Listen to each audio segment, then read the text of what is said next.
We want to play, and that was the message to the guys when we got them together. When they opened it up last Monday, we could have people here, and, like groups of hundreds, I think it was. But our AD, most people were doing it in 50. You see some pictures online where teams had their whole team on the field, spread out, of course.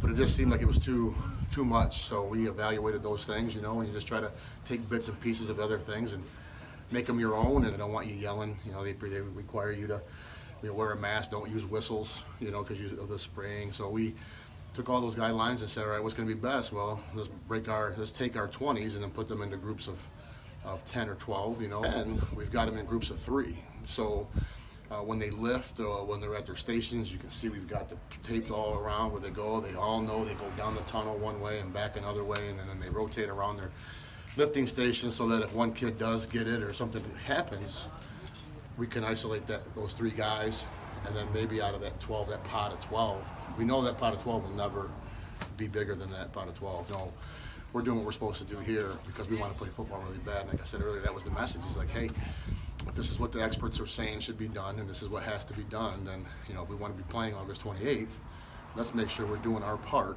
here, at home, in the store, at the grocery store, or at our friend's house, that we're following that, so we can give us the best chances of playing. We're a real huggy, high-five, emotional group, so it's really different for us. I think it's probably different for everybody in that respect. But then as far as practices, certainly, maintaining 6 feet of distance is difficult. It's hard for the coaches, so they can't get hands on kids. It's a little bit tougher for them to coach. For the kids, there's definitely some differences, again, because they're used to doing their drills a certain way, and now you're asking them to stay apart. And again, as a contact sport, pretty tough to stay 6 feet apart and kind of work on your drills and your techniques and those things. So a little bit difficult. The good part is that we're in the tunnel and we got air while we were lifting. The bad part is we don't get to celebrate together, slap each other's hands, slap each other's backs and stuff like that. We can't come within 6 feet of each other, so that's really bad. It got to become a habit. It got to become a habit.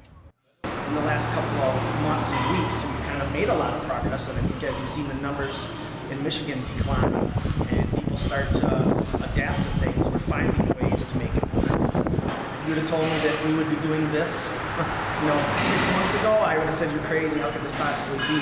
But it is what it is, and we're going to make the best of it.